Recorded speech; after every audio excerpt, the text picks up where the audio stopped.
My name is Johnny Hughes. Always a pleasure to serve you breakfast, hot, sizzling, and nutritious breakfast. The Commissioner General of the Ghana Revenue Authority, Anthony Kwesi Sappo, will today answer questions at the Office of the Special Prosecutor on the Strategic Mobilization Ghana Limited SMS scandal. You know, he previously worked at the KPMG, called in to investigate the SML conversation. Earlier this week, Reverend Dr. Mishadai Uswamoa, the former Commissioner General of the GRA, who ratified the SML contract signed without approval from the PPA, to be dragged before the OSP, was detained, along with some other officials, Isaac Krenzel and Mr. Soti. They are following closely this whole SML conversation. And I'm sure in the coming days we'll give you all the fine details. Happy 60th birthday to the Agricultural Development Bank. Pa Kwesi Shandorf speaks for the Ministry of Lands and Natural Resources. Is my guest in the studio. Pa, good morning. Thank you for your time. Good morning. And how are you doing? It's a pleasure. I'm doing well. Great. How's the minister doing at the ministry? Yeah, the minister is fine. The ministry is also doing okay, but of course not so comfortable because of the many issues that have to be dealt with. Yep. At the first glance, what would you say are the key things that the ministry is focused on? Key things the ministry is focused on. I think now there is actually only one priority, and that is to restore our lost vegetative cover, the ones that we have lost because of galamsey and illegal mining. I think that's the priority now. Of course, there are other issues. Sunrise on 3FM. On the priority list of the minister, but if you aggregated all of them, galamsey is the one that the minister is most concerned about, just because of the extent of devastation. And that is why yesterday, for instance, we launched the National Anti-Illegal Mining Operations Secretariat. Let me not say we launched. It has actually been in operation, but yesterday it was formally outdoored as that body to coordinate all galamsey swoops and rates across the country. So galamsey is the priority for the ministry. And who will be working there at this National Anti-Illegal Mining Secretariat? So the Secretariat basically is an intelligence-led outfit, and so it has reps from the national security and the military and the Ghana Police Service and all our security agencies, basically. Sunrise on 3FM. So you're going to be, is this going to be another Operation Halt, Operation Galamstop, Operation Vanguard kind of look-alike operation, or what?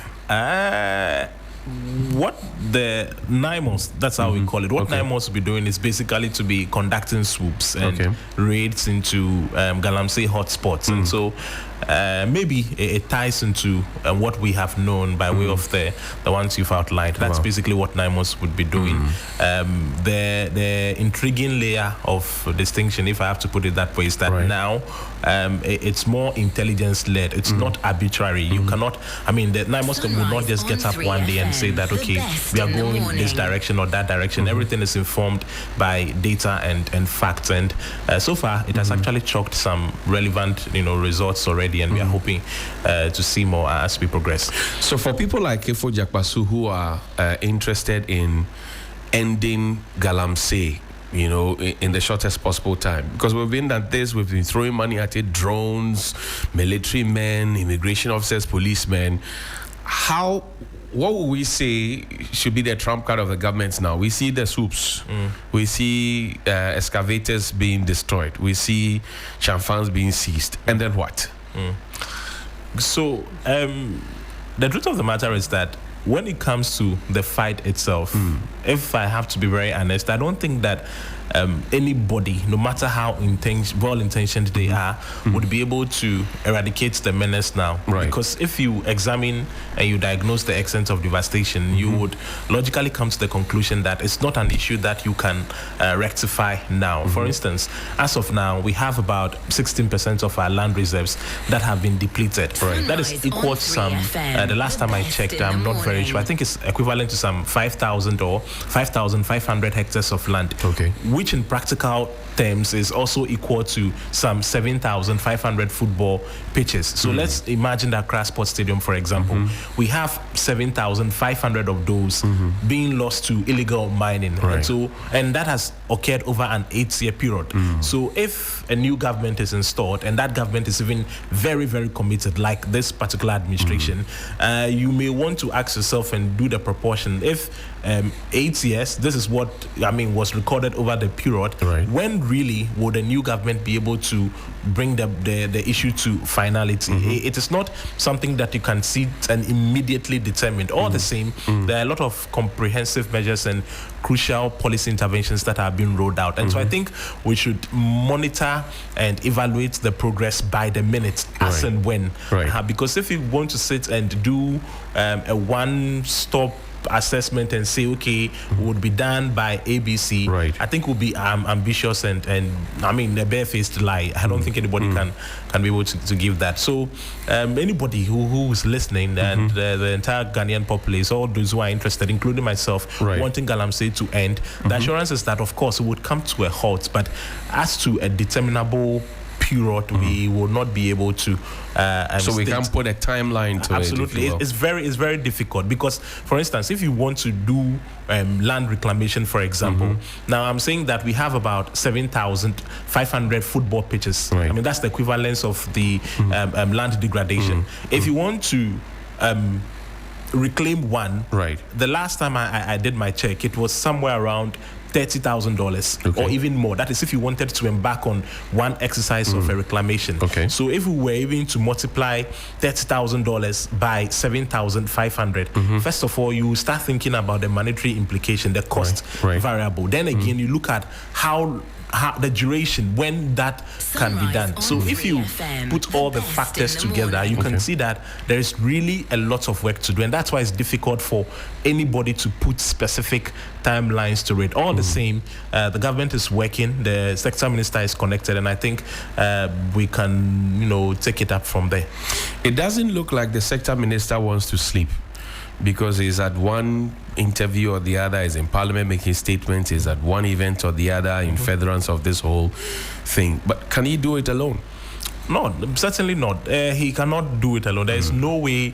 He has had cause to stress that repeatedly, that when it comes to the fight against illegal mining, the efforts have to be concerted. You would need the collaboration of all relevant state agencies, even including ordinary citizens, if I have to put it that way. Because, for example, sometimes the activities have the complicity of maybe people who are perceived to be very powerful. If nobody goes ahead to feed the relevant agencies with the information, how can you then go out to even clamp down on the activities in the very first place? So it requires the efforts of everybody. I think we must treat it like the way we all embraced COVID-19. You remember when COVID struck first? I mean, it didn't have a political outlook from the very beginning. Everybody was dealing with it as a national crisis until it assumed a political dimension. I think we should all, engage galamsey in that way, because the issues are very complex. I mean, per the briefings that I've had within my short stay and all the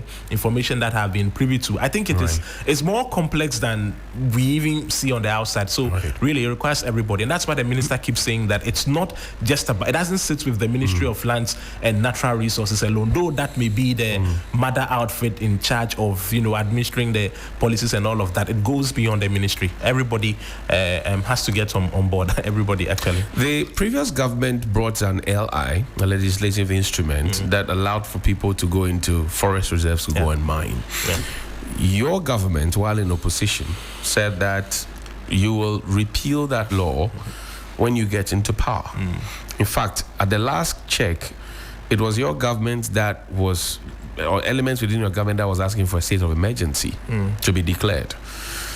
Fast forward, and with the benefit of power, that law has not been repealed. State of emergency has not come. What is happening? I want to start from the point of the state of emergency first. And I want to indicate strongly that it's not a proposition that is off the table, except that we have had cause to look at the impact of a state of emergency by way of its, practical contribution to fighting the menace that we have, the elephant in the room. Right. Johnny, if today government were to declare a state of emergency, as the NDC had always believed, and we did not have practical policy interventions to, as it were, support it or give effect to it, right, it may end up looking like much ado about nothing. And on a couple of other platforms, I've had cause to use this scenario to explain the situation that we have. That, for instance, let's imagine that we have started a new year. A believer goes to church, raises their hands and says that, okay, in this particular year, I'm going to dedicate the entirety of my life to serve the Lord. I'm going to abstain from everything that is sinful. Meanwhile, that person, for instance, if he were an armed robber, is still in the company of the bandits. He has not dislodged his guns and weapons and all of that. Yet the person has made an open commitment to the fact that he's going to now stop stealing, despite the fact that he's still in their company. You realize that open pronouncement would not make any sense, or we would not see the fruits of it, because the person has not actually detached himself from the very thing that enables that misconduct. So that's the same thing. The open proclamation, if we were to declare a state of emergency now and you didn't have practical measures on the grounds to give effect to the state of emergency so declared, at the end of the day, to just be like, maybe it would be equal to maybe it would just have an optical appeal. Are you going back on your words as a government? No. I'm saying the point is that it's still a proposition on the table. Right. But if you declared it without accompanying policies to give effect to it, to give proper effect to it. For instance, we have heard repeatedly over the years that government was taking efforts to clamp down on the proliferation of illegal weapons and all of that. We've heard that over and over again, but still we do have a lot of them in the system. That is because despite those open and bold declarations, there are not enough policies to actually give effect to those declarations. So it's on the table, but before you get there, put in place mechanisms that would ensure that upon declaration you start seeing results. And I've had cause to say that with the interventions that the ministry is rolling in the not too distant future, maybe the state of emergency may even declare itself just because of the policies that we have been able to roll out. So that's just for the concerns around the declaration of the state of emergency. Now, LI 2462 indeed is a very thorny issue, but the truth of the matter is that thorny? You promised that you're going to repeal it. How then does it become thorny? It is thorny. You have the numbers in Parliament. Because first off, the truth of the matter is that LI 2462 does not sit with the Ministry of Lands and Natural Resources. Right. I mean, it was enacted in November 2022. If you diagnose the law, you realize that, I mean, it is basically sits with the Ministry of Environment, Science and Technology. It doesn't really sit with in fact, it doesn't even sit at all with the Lands Ministry, despite the fact that the operationalization of the law falls within the ambit of the ministry. So what we are doing now is to, and this is not evasiveness, we just want the Ministry of Environment, Science and Technology to have the final commentary, final pronouncement on it. And so we'll wait for your minister, the Minister for Environment, Science and Technology, Minister for National Interior, not National Security, Minister for Defense, all the people you're rallying around the table, sit at the cabinet table. Absolutely. Are you suggesting to me that the man who stood on a platform to make the pronouncement that when we come we will repeal LI 2462, now who chairs cabinet, is not able to tell his people that, look, go to Parliament and tell them this is off the books? Thankfully, your minister is a member of Parliament for Elembele. The Minister for Environment is the member of Parliament for Tamale Central. Absolutely. So there's no confusion at all about that connection or liaison from the executive to Parliament. So what are you telling the people? The point is that it is not off the table. It's honestly not off the table. Except that I'm saying we want to leave it to the ministry to do the communication around it, because all the sentiments have been heard. If you ask me, I mean, personally, of course, I can see the what appears to be the disparity or the disappointment. The fact that the NDC had said back then that it was going to repeal the law. As of now, Ghanaians are not seeing that at the moment. It gives cause for concern. But we cannot also throw our arms in despair now, simply because, I mean, the fight is a progressive one. I mean, it's not something, like I said, that can occur all of a sudden. So let's give time some time. I mean, what we have now is a proposed amendment. Okay, I was citing a scenario the other day that if somebody promises to give you, for instance, $10,000 within a period of within a period of 1 month, if somebody promises to give you $10,000 and after a week the person has given you $9,000 already, there's cause to believe and reason to believe that then the person may go ahead and fulfill the entirety of the 10. So if government actually did say that it was going to repeal, and now there has been a very significant effort by way of a proposed amendment, then we should logically be expectant that the ultimate would equally be done, I mean, in the not too distant future. Because even if you look at the amendments that has been done, it is a very effective amendment. Why do I say it is effective? Tell me. It is basically taking away the discretionary power that was earlier captured in the law. That gives room for the president to just go ahead and grant access to forest reserves. Likewise, the minister. That has been taken away. And I have had cause again to make the point that if, for instance, we lived in a building, we lived in a facility, and there is a certain parcel of land near the facility, and the landlord himself prohibits himself from accessing it, that is the owner of the facility, who else can go ahead and access that land? The president, as of now, the amendment that has been proposed, does not have access to, does not have the legal clearance to give any access to any forest reserve. If the president doesn't have that, if the minister does not have that right, who else can?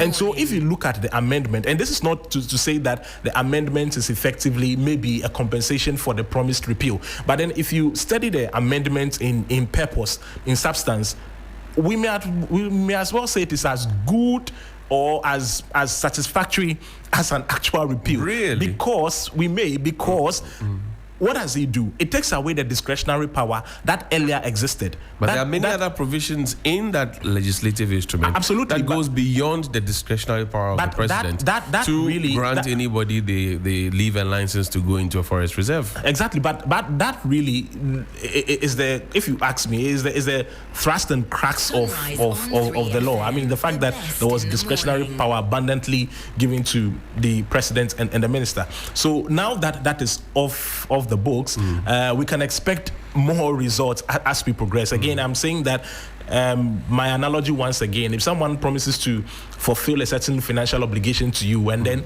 in the course of time the person brings something closer, you can expect that the full promise will be redeemed. And so let's not throw our arms in despair. Let's see what happens as we progress. We see the boys and the girls in the pits arrested every now and then. Chamfan destroyed, excavators destroyed, one or two things seized. You know, they are lined up. We show them to the police. Some are kept in remand, some are jailed, etc. When are we going to start jailing the big boys and the big girls who buy these excavators, who bankroll these illegal activities, who buy the pump action guns, who buy the cyanide, who buy the mercury, who buy the carbide and all of those? When are we going to start jailing them? This again is one of the valid concerns that we acknowledge. The fact that we have heard that the arrests that we make are basically low-hanging fruits, because those who go into the pits do not do so on their own accord. They are enabled and sponsored by higher authorities or powers. So if you do not deal with those powers, as it were, and you are only approaching those in the pits, you are really not doing anything. I would say on record that is also the focus of the sector minister. The sector minister has had cause to repeatedly explain that though he's happy with the arrest and all the swoops and raids, his primary focus is to get those behind them.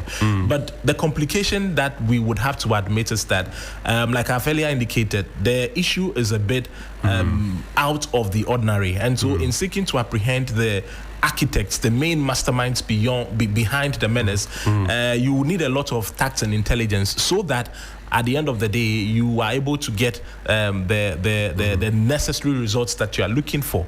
So let me just say, in respect of apprehending the real architects, it's just a matter of time. It is just a matter of time. Why do I say it's a matter of time? And this is not me wanting to hail or hype the minister. The minister, I mean, I work with the minister, of course. So Dr. Emmanuel Kofi-Boah. Absolutely. I've had meetings with him. I've seen his posture, his disposition. I've heard his commentary, his language on the issue and all of that. And there is a clear commitment for him to deal with it. And so I want to stick with that commitment. And I want to articulate the same commitments to our audience that the minister is committed. And for the fact that he's committed, we can only hold our hands in expectation that very soon the big boys, as it were, who are fronting, would also be on the front pages. For example, said that, look, identify the excavator, look for the VPN or the chassis number, trace it back to the ports, check the manifest, check who imported what, who cleared what, go to DVLA, who registered what. And it will lead you straight to the doorstep of whoever registered it, who bought it, whether there's change of ownership. It should not be a difficult task. Absolutely, it should not be difficult. But so what is holding you back? When people want to do wrong, they are very tactical and hideous about it. So, for example, let me put myself in the picture. If I were a kingpin who wanted to indulge in illegal mining, if I were the one shipping excavators, I would definitely look for other individuals to do the registration and all of that. So even if you did the tracing, okay, as much as it's commendable, it just may not necessarily lead you to who you are looking for. So that we can say that you tried, it didn't work. No, it is actually in place, and that brings to mind. Yesterday, during the launch of NIMOS, the minister remarked that as of now, about, is it 30,000 or 3,000? I'm not very sure. Some 3,000 excavators right now have been impounded at the ports, and investigations are ongoing on how they were even, about to enter the country in the very first place. So, to the concern of my share, it is in place. It is being done. It's just a matter of time. But like I'm saying, all of this has to be intelligence-led. It is not so much of the combative approach, the guns, and no, because it's a very complex issue. So NIMOS is now there. NIMOS is principally intelligence-led. So again, let's give some time, especially because the sector minister is committed. So we can only hope. It's unfortunate I cannot give a specific timeline because of how complex it is. But if the minister is committed, let's not lose faith yet. Now, we're cutting down our trees, and then you say you have a tree for life. Reforestation. Yeah. You're allowing people to cut down the trees, and then we're going to spend money to plant trees. Is Ajana 1, Ajana 2, is it not? That concern I acknowledge is equally valid. But what are your options? I mean, people have already felled the trees. Okay, your option is to now roll out a measure that will prevent them. But beyond the prevention, you have to now restore the deed that has been done, the wrongful deed that has been done. So it's unfortunate, but we'll make progress. Indeed, we are making progress. That is why we are rolling out this particular intervention. We seek to plant some 30 million trees over the next 1 year and more. We want to plant some. In fact, that's already begun. Last week around this time, we had a diplomatic community. They were part of the conversation. They also went ahead to do the planting. And after a determinable period, I'm sure that we would have the lost vegetative cover return to its pristine. Your minister's predecessor, Abu Jinapor, MP for Damongo, he embarked on a similar project drive to plant trees, at least for 4 years. Figures were quoted. How much we spent? 12 million in the first year. I remember then there was some 7 million, there was some 10 million. The trees were told how many trees had been planted. Have you taken time as a ministry to do an audit of how much was invested, how many trees were planted, where the trees are, how they are doing before embarking on this? Because every project needs to be evaluated first before you zoom into phase 2. Absolutely. That's true. So that audit is ongoing. That's with all sincerity, the audit is ongoing because if you do not know the gains that you have chalked, you cannot make the necessary progress. So that audit is ongoing. In the not too distant future, we will be able to put out the report on what was done done compared to what we are doing. But in order for us not to get into a place where citizens would even know what the ministry was doing in the very first place, a lot of accountable channels or mechanisms have been incorporated into this particular one, so that at every given point we'll be able to know that XYZ trees have been planted at ABC cost, so that the updates are regular. Indeed, if the updates are regular, I mean, the citizens would naturally will repose a lot of confidence in the entire process, and that would remove all the concerns of opacity and corruption and all of those. So expect that we'll be providing reasonable periodic updates on, first off, the trees that have been planted and all the monetary allocations in that respect as well. But the audit is ongoing. It's a very stringent process that has commenced under the authority of the minister, and I'm sure where there are any useful findings, it would be duly communicated to the public. This Tree for Life reforestation initiative, what form is it going to take? Okay, so first off, there is the first layer, which is currently ongoing. That is the amenity tree planting, and that is basically commemorative. Okay, so it started on the 5th of June, ending on the 30th of June. That means that in a matter of days, we'll be done with the first phase. Now, when we are done, we are now extending it to the hot spots, those places that have truly been devastated, because the concern again has been that if you live in Accra, where maybe galamsey has not really impacted the communities, and you planted trees, what are you really achieving? Why don't you take it to the areas that have been besieged and impacted? So after now, that is when we are going to do that. Then we'll get into the meat of the issue itself, the reclamation. And that, in my view, is the more important aspect of this whole initiative. The lands that have been devastated, the ones that we see with all the gullies and the ditches and all of that, government wants to effectively restore them to their pristine nature by way of covering up all of them, those ones that can be restored. I mean, we do an analysis and ensure that everything returns to, its original state. That one, of course, is very cost intensive. We have to admit that's really the crux of this whole Tree for Life reforestation. So that would start somewhere in by August. We should begin. Then by the ending of October, I think we'd have a full report on all the activities that, all the actions that have gone into the reforestation initiative so far. So now it's just for the amenity tree planting. We'll now take it to after 30th of June, to go to the respective hotspots. Then reclamation would continue, monitoring and planting of the seedlings and all the other agricultural tendering would also be done alongside, and then by October we should be counting our gains. What species of trees are you planting? Are you planting food? Everything. Or you are planting specific ones that will draw the chemicals from the earth, the chemicals, metals, and poisons from the earth? What are you planting? So it's a combination of everything, like I was about to say, everything really. So some of the trees that we are planting have ornamental values, but others also have restorative values. Those ones that have restorative values are the ones that would basically help the depleted reserves to return to their original, state of order. The ones for the ornamental purposes, clearly, I mean, by the operation of the word, we know what it is, just to beautify the environment and to help our fight against, climate change and all the other challenges that we face in that regard. So it's basically everything. I mean, here in Accra, for the amenity tree planting, which is basically ornamental, we have done mango, we have done coconut, we've done tangerine, everything else. Maybe one of these days you could actually pass by our office, would give you a lot to also plant as well. I mean, because for that, the amenity is for everybody. So yeah, everybody is invited for the amenity. We're wrapping up this conversation.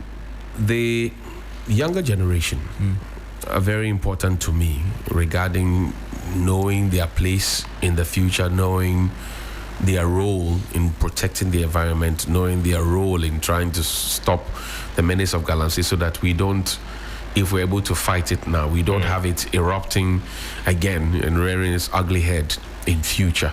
How are you roping the students and pupils in this initiative?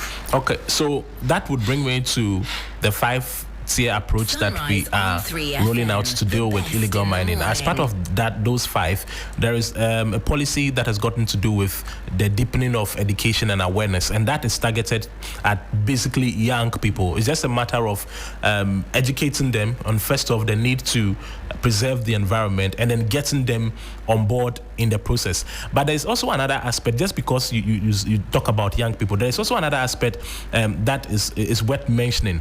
A lot of young people, as of now, because of the issues of unemployment and all of those other ills, are beginning to see mining as a very lucrative venture. And indeed, it may be characterized as lucrative, except that the approach a lot of people employ in getting into that venture is what is defective. So we are embarking on, we're going to embark in a lot of campaigns to sensitize young people on mining, but of course with a focus on doing it rightly, especially in the rural communities. So there's a new program. I don't think I have the permission to disclose the branding of the program now, but there's a new program that will replace NALEP, which has been there for, which was there in the erstwhile administration. It's going to replace NALEP, and that would be the vehicle for young people to also get on board. Indeed, government is not against mining, responsible mining. Of course, it's just the illegal small-scale mining that has always been the headache and the elephant in the room. So through some of this education and awareness avenues, young people would be brought on board. They would be given the required training and expertise, and then they can also earn a living, if I have to put it that way. And then so in that approach, you are dealing with 2 things. You are solving 2 problems. First off, you are educating them, but you're also empowering them. I mean, those who want to venture into the mining and the extractive sector. Final question, maybe. The people of Ghana say we want to end galamsey. They are pointing accusing fingers at mining. Do you know if the Minerals Commission has issued any mining licenses since your government assumed power? Okay, so talking about the issuance of licenses, again, in the 5-tier approach that we are rolling out, maybe let me just take you through all the 5 briefly. So the first has gotten to do with the reformation of the licensing regime. Then again, the deployment of security personnel to the hotspots. Then again, awareness creation and education. There is reclamation, and then there is the provision of alternative livelihoods for those in the rural communities. Let's now return to the first one, the reformation of the licensing regime. So in that pool of intervention, what we are doing now is that all existing licenses are being reviewed. Every license that had been issued prior to now is currently being reviewed, and that is under the authority of the Deputy Minister for Lands and Natural Resources. He is chairing the committee to review all existing licenses. What that forum does is to basically appraise the licenses against, past practice and then the new protocols. Because of that, no new license as of now, to the best of my knowledge, has been issued, because we are bringing everything on the table. Let's review them. Those ones which have been defective, those ones that are not conforming to strict environmental protocols, we may issue sanctions or do what may be appropriate in the circumstances. So based on that, I do not know of any new license that has been issued now. I honestly do not have that information because of the review process. Indeed, after the review, that is when there will be proper communication on those ones that have been cleared, and those ones which of course would have to be taken off the books and removed.